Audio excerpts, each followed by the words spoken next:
Assalamualaikum warahmatullahi wabarakatuh. Alhamdulillah wassalatu wassalamu ala Rasulillah la haula wala quwwata illa billah ma ba'du. Perkenalkan, saya Muhammad Ajid. Saya adalah peserta PPG dalam jabatan batch 2 LPTK UIN Sultan Maulana Hasanuddin Banten dengan nomor NIM 23501 00301. Pada kesempatan hari ini saya akan melakukan praktik uji kinerja, yaitu pembelajaran secara langsung dengan materi pelajaran yaitu adalah akhlak terpuji. Begitu, jika ada kekurangan, saran dan kritikan untuk perbaikan di masa yang akan datang sangat kami harapkan. Terima kasih, selamat menyaksikan. Assalamualaikum warahmatullahi wabarakatuh. Assalamualaikum.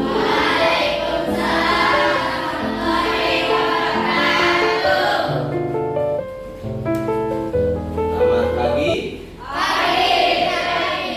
Oke, baik.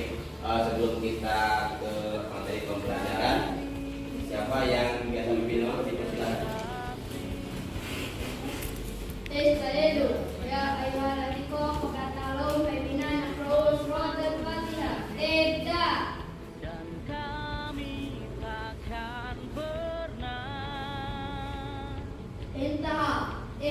warahmatullahi wabarakatuh.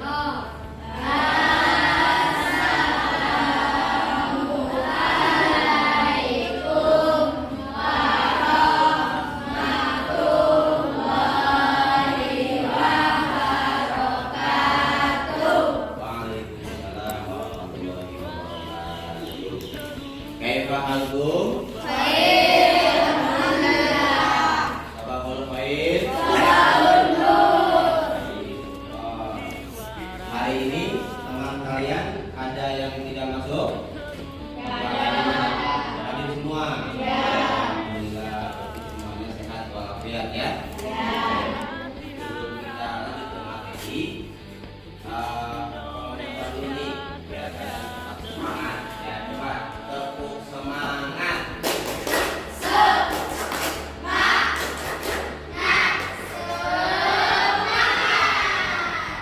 Terima kasih ya. Ada yang mau nyanyi? Kira-kira mau nyanyi apa? Nyanyi apa? Balenggu. Balenggu ada 5. Apa topi saya bunda? Topi saya bunda. Bisa? Yo. 3, 2, 1. Topi saya bunda. Bunda, topi saya. Kalau tidak bunda, bukan topi saya. Baik, sekarang liriknya kita ganti. Liriknya kita ganti menjadi Tuhan saya Allah, Allah Tuhan saya. Kalau bukan Allah, bukan Tuhan saya. Bagaimana, bisa? Bisa. Mari kita coba. 3, 2, 1. Tuhan saya Allah, Allah Tuhan saya. Kalau bukan Allah, bukan Tuhan saya. Oke, terima kasih Tuhan buat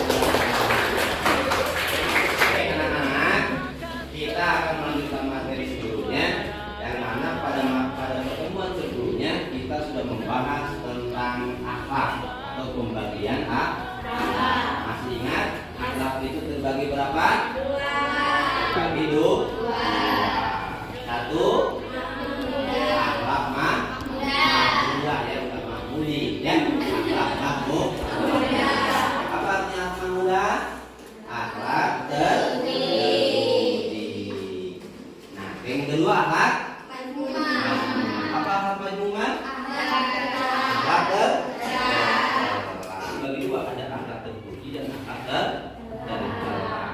akhlak terpuji nanti diantaranya kita dengan sesama manusia, kita dengan sesama makhluk hidup itu harus memiliki akhlak. Ya, tidak boleh kita misalkan mau buang air kecil nih, mau buang air kecil, ya kan? Sekalipun itu adalah pohon benda mati, kita jangan sembarangan kencing, jangan sembarangan buang air. Kenapa? Karena di sekeliling kita itu juga ada makhluk lain selain manusia. Bisa jadi saat kita mau kencing di situ ada rombongan semut lagi demo, ya kan? Awal kemudian buang air kecil di situ, nah pada mati semua, ya kan? Nah itu tidak boleh, ya. Termasuk juga akhlak terhadap sesama manusia. Kita jangan melihat suku dan golongan. Nah apa ini ya? Kita jangan melihat suku dan golongan. Semua sesama manusia kita wajib saling menghormati. Baik itu agama yang Nasrani, baik itu agama yang Yahudi, apalagi dengan sesama umat Muslim. Kita harus saling menghormati, harus saling toleransi. Apa kata Al-Quran itu? Lakum dinukum waliyadi. Agamamu ada agamamu adalah agamamu. Baik, selanjutnya adik-adik sambil menyimak akan Bapak jelaskan tentang akhlak terpuji, ya.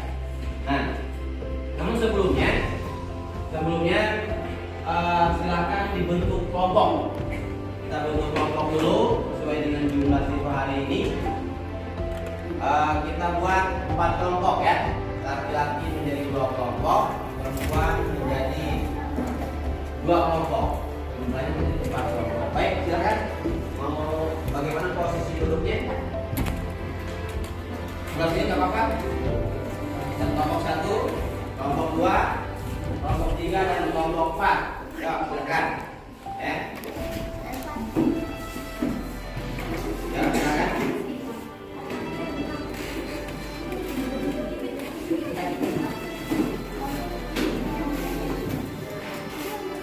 Ini kelompok 1 ya, kelompok 1, kelompok 2, kelompok 3 dan kelompok 4. Nah, nanti tugasnya adalah setiap kelompok nanti saat Bapak menyampaikan materi, adik-adik menyimak, memperhatikan. Nah, nanti setelah Bapak selesai menjelaskan tentang materi, masing-masing kelompok berdiskusi, menyimpulkan hasil pembelajaran kita hari ini. Kemudian nanti perwakilan dari masing-masing kelompok menyampaikan, ya, menyampaikan kesimpulan hari ini dan nanti ditanggapi oleh kelompok yang lain. Bisa dipahami ya? Baik. Akhlak terpuji dan akhlak tercela.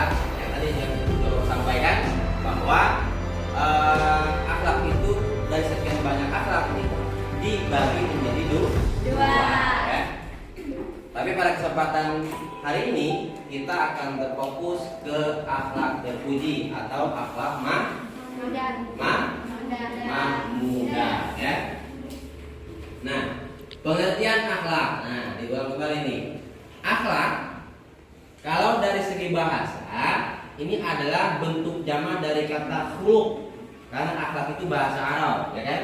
Ya. Bahasa Arab atau bahasa Arab bentuk jamak dari kata khuluq yang artinya adalah tingkah laku, perangai atau tabiat.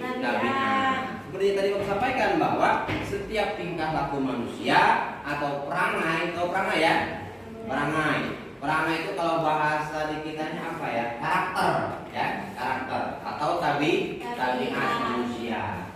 Ya kan macam-macam nih. Kita nih manusia kan ada yang sopan, ada yang gaya ngomongnya kasar, ada yang gaya ngomongnya lembut, ada yang jalannya itu sopan, macam-macam lah ya. Nah, itu adalah masing-masing karakter manusia, karakteristik ya. Nah, semua manusia memiliki karakteristik masing-masing, akan tetapi diatur tuh. Kenapa diatur? Agar manusia ini menjadi terarah, sehingga adalah yang namanya akhlak mahmudah atau akhlak terpuji. Nah, sedangkan menurut istilah, kita lihat menurut istilah akhlak berarti adalah daya kekuatan jiwa yang mendorong perbuatan dengan mudah dan spontan tanpa dipikir dan direnungkan lagi. jadi ketika kita berbuat sesuatu nih, kadang-kadang kita spontan tuh, ya kan? Yang namanya tindakan sehari-hari, perbuatan sehari-hari, ya kan? Kita kadang nggak berpikir lagi gitu. Makanya itulah perlunya kita mempelajari tentang akhlak. Nah, kemudian pada dasarnya akhlak adalah sikap yang melekat pada diri seseorang secara spontan dan diwujudkan dalam tingkah laku atau perbuatan. Ya, nah ini adalah pengertian akhlak. Nah, pengertian akhlak terpuji. Nah, kalau tadi kan kita membahas tentang akhlak tuh, pengertian akhlak secara umum. Nah, ini pengertian akhlak terpuji. Akhlak terpuji adalah segala sikap, ucapan dan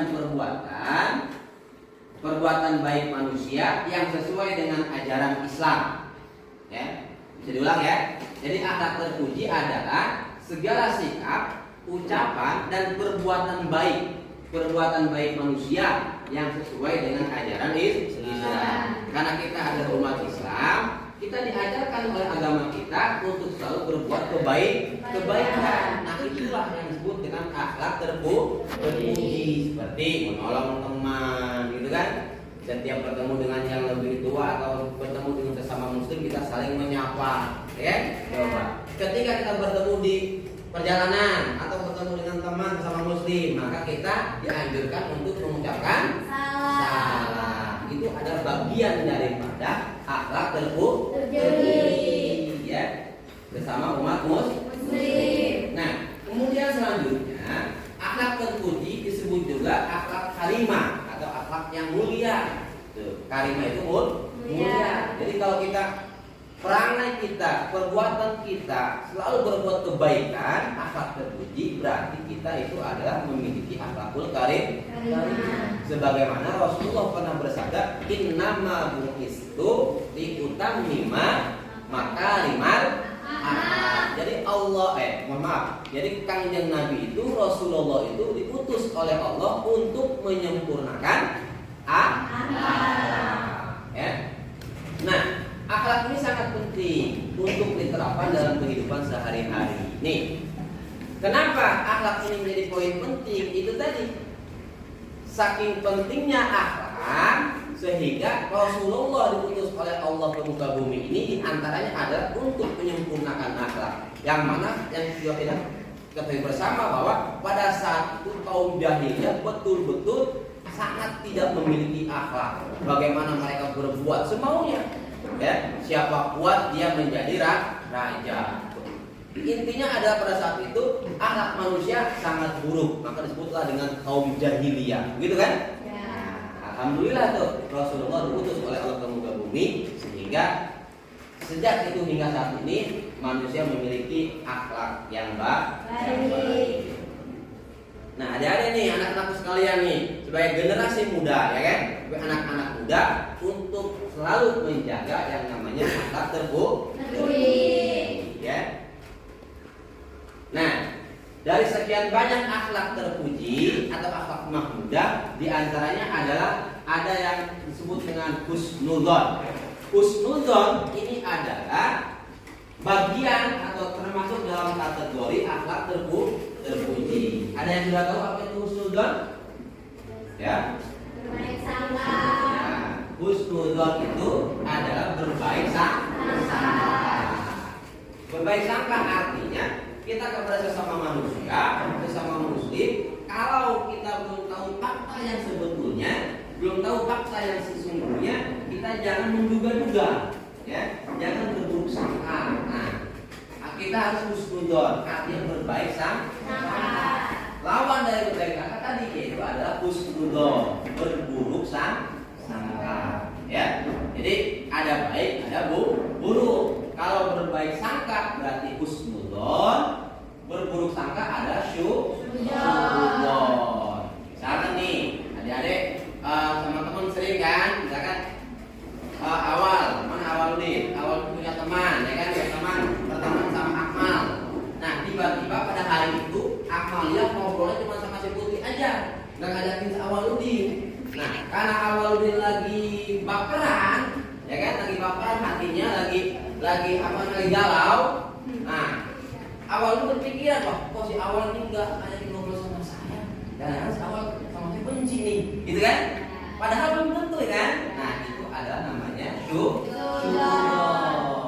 Kalau husnudon itu akan terpuji, berarti kalau syukuron termasuk akhlak tercela karena berburuk sangka. Padahal awal Akmalia saat itu tidak punya pikiran apa-apa. Hanya kebetulan saja Akmalia tidak mengetahui keberadaan Awaludin, sehingga hanya ngobrol berdua sama putri. Ya, itu ada syukuron, ya. Nah, kalau husnudon nih misalkan, apa kira-kira contoh husnudon? Yuk, ada yang bisa memberikan contoh? Nah, contoh nih misalkan nih, siapa? Jangan Awaludin lagi. Pinza misalkan, ya. Pinza berangkat sekolah, ya kan? Ya. Biasa disamper, biasa dia bareng boncengan motor sama si Arya misalkan. Biasanya Arya kalau berangkat sekolah ke rumah Pinza jemput Pinza. Pada hari itu Arya, ya kan? Arya lupa, ya kan? Lupa tidak jemput Pinza. Nah, kemudian Pinza biasa dijemput nungguin tuh di rumah. Nah, ini si Arya kok nggak ada jemput, ya kan? Mungkin Arya sakit kali. Nah, gitu kan? Mungkin Arya belum datang kali ya, aku jalan sendiri, gitu kan? Nah, itu namanya berbaik sangka. Tuh, jadi tidak menganggap atau tidak punya pikiran jelek terhadap rekan atau kepada sesama. Ya, betul. Nah, selanjutnya tuh, Allah melarang kita bersikap suudzon sebagaimana tercantum dalam Al-Qur'an, yaitu surat Al-Hujurat ayat 12, ya. Dan juga sabda Rasulullah. Apa kata Rasulullah? Jauhkanlah dirimu dari prasangka buruk, karena berprasangka itu pembicaraan yang dusta. Pada intinya setelah kita mempelajari ini, adik-adik hindari yang namanya syuudzon. Kita harus selalu berhusnudon, ya. Nah, selanjutnya macam-macam perilaku husnudon. Antaranya nih, satu, husnudon kepada Allah. Terhadap Allah pun kita harus selalu berhusnudon atau berbaik sangka, ya. Nah, perhatikan, husnudon kepada Allah berarti berbaik sangka kepada Allah. Husnudon kepada Allah merupakan pertanda dari keimanan seseorang atau seorang hamba kepada Allah. Karena kata Allah begini, ana inda zonni abdi, kata Allah. Jadi Allah itu bagaimana dugaan hambanya, kata Allah. Ana inda zonni abdi. Saya, kata Allah nih, saya itu bagaimana dugaan hamba. Contoh begini, adik-adik nih sedang ada masalah misalkan, jangan bermusyawarah kepada Allah. Misalkan ketika kena musibah, oh ya Allah, mungkin ini ujian, gitu kan? Mungkin saya banyak dosa, saya banyak salah, ini ada ujian dari Allah. Itu namanya husnudon. Tapi kalau kita bermusyawarah kepada Allah, ini Allah kok nggak adil. Saya sholat setiap hari, saya ngaji setiap hari, kok susah aja. Nah, itu namanya syuudzon. Kalau kita bersangka demikian kepada Allah, maka Allah pun akan demikian. Paham ya? Bisa pahami sampai di sini? Jadi kita sebagai manusia, sebagai hamba harus selalu memiliki rasa atau sikap husnudon kepada Allah. Selanjutnya, husnudon kepada diri sendiri. Nah, ini ditunjukkan dengan sikap percaya diri dan optimis serta inisiatif. Adik-adik nih sebagai pelajar, jangan pernah merasa bodoh atau tidak minder. Harus selalu tampil percaya diri, ya. Karena percaya diri itu artinya adalah husnudon kepada diri sendiri, yakin bahwa kita itu mampu. Itu husnudon namanya, ya. Jangan punya rasa kok saya nggak bisa ini, berarti saya bodoh. Jangan, ya. Harus optimis atau percaya diri itu adalah termasuk ke dalam kategori husnudon kepada diri sendiri, ya.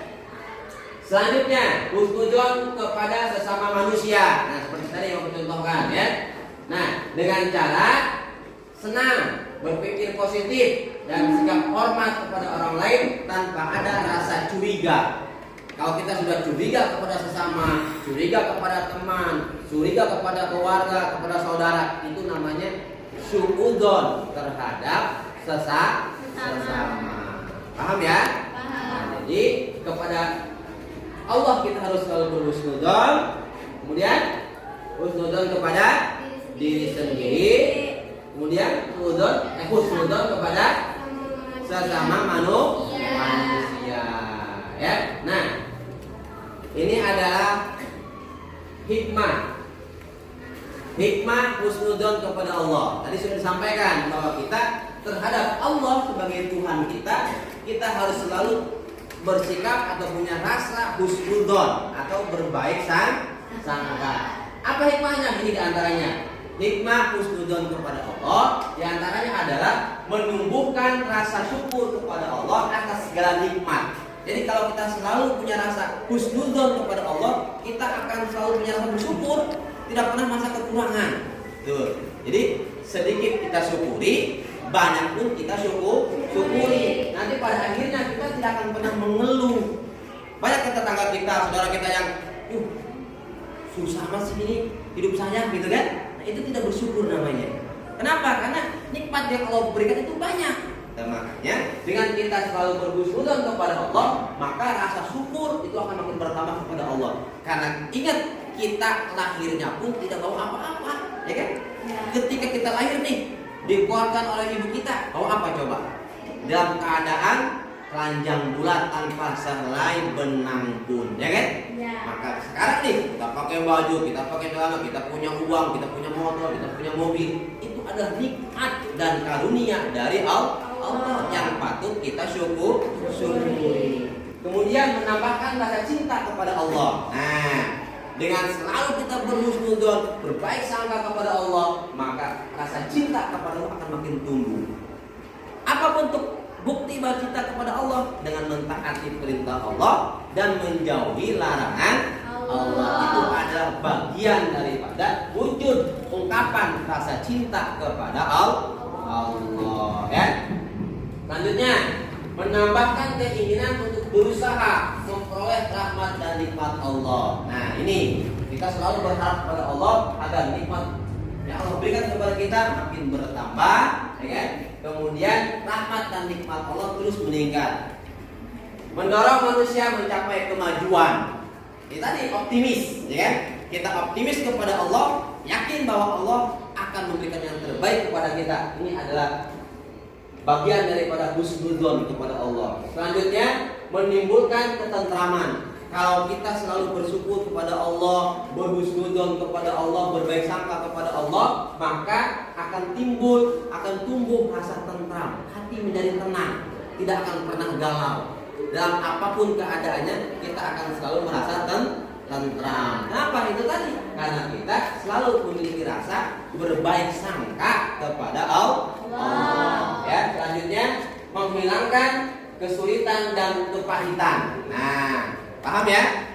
Menghilangkan kesulitan dan kepahitan. Ketika ada musibah, ketika kita ada kesusahan, itu tidak akan terasa. Tidak akan terasa sakit, tidak akan terasa susah. Kenapa? Karena kita kembali bahwa segala sesuatu itu adalah karunia dari Allah. Terakhir, hikmah husnudzon kepada Allah adalah menumbuhkan kreasi yang produktif dan daya cipta yang berguna. Kalau kita selalu yakin, optimis, berbaik sangka kepada Allah, maka kita akan punya rasa yang produktif, semangat untuk menciptakan sesuatu yang baru, untuk menjadi manusia yang berguna bagi nusa, bangsa, dan agama. Oke, baik, anak-anak, demikian penjelasan tentang husnudzon yang bagian daripada sikap atau perilaku atau akhlak terpuji, ya. Nah, baik, Bapak kasih waktu, adik-adik, anak sekalian, masing-masing kelompok tadi sudah terbentuk, silahkan berdiskusi, kemudian nanti perwakilan dari kelompok untuk menyimpulkan, ya. Boleh perwakilan satu atau dua orang, nanti ditanggapi oleh kelompok yang lain. Yuk, dipersilakan.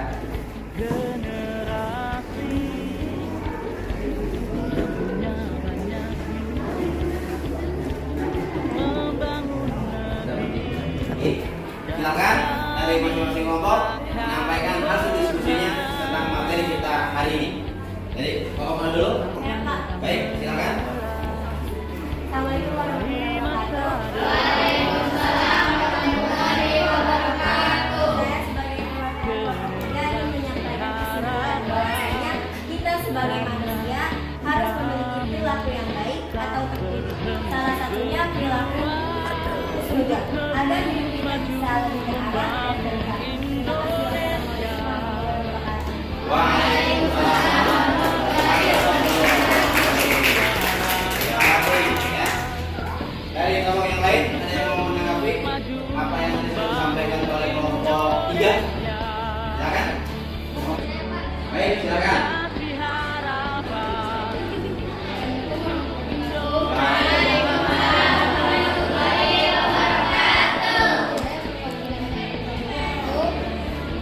Jadi betul apa yang kita amal, kita harus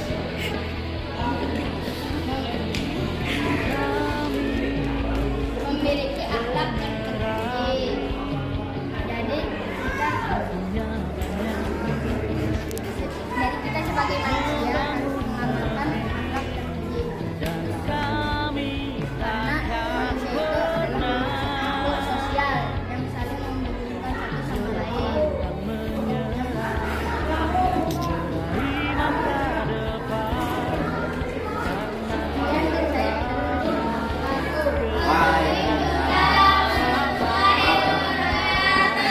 Tangan dulu. Ya. Baik. Masih ada yang lain? Ya. Oke, baik ya. Jadi betul tadi apa yang disampaikan oleh saudari Akmal dan saudara Aed bahwa kita sebagai manusia itu adalah makhluk sosial tadi kata Aed ya. Kita saling membutuhkan satu sama lain, maka kita harus menjalin hubungan baik terhadap manusia, terlebih terhadap Allah dengan wujud yaitu adalah perilaku terpuji atau makhluk. Demikian pertemuan kita hari ini, mudah-mudahan bermanfaat. Dan untuk pertemuan selanjutnya nanti kita akan membahas tentang akhlak mazmumah atau akhlak tercela.